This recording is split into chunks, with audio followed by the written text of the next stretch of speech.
নমস্কার বন্ধুরা, আজকে আমি বানাবো আলু দিয়ে ডিম কারি। 5টা বয়েল ডিম নিয়ে নিলাম, তাতে নুন, হলুদ, রেড চিলি দিয়ে ভালো করে মাখিয়ে মাঝে মাঝে ছুরি দিয়ে কেটে নিলে ভালো করে ভিতরের মশলাগুলো ঢুকে। এইদিকে আলু আর পেঁয়াজ কুচি করে আমি আগে থেকে কেটে রেখেছি। ডিমগুলোকে ভালো করে ভেজে নিব।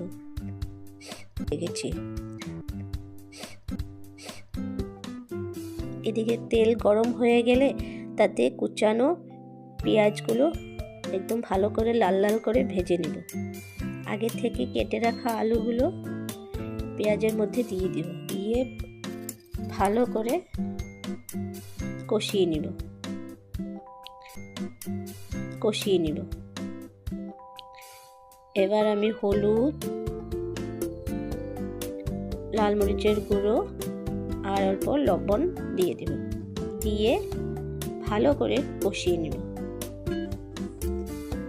কষানো হয়ে গেলে এখন আমি 4টা কাঁচা লঙ্কা আর জল দিয়ে দিব।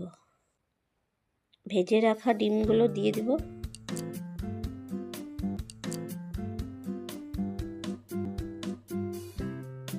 দিয়ে ভালো করে ফুটিয়ে নিব 10 মিনিটের মতো। যখন অল্প জলটা শুকিয়ে যাবে, ভালো করে কষানো মাখা হয়ে গেলে তাতে গরম মশলা দিয়ে দেব। আধা চামচের মতো গরম মশলা দিয়ে দেব, সেন্টটা ভালো হবে তাতে।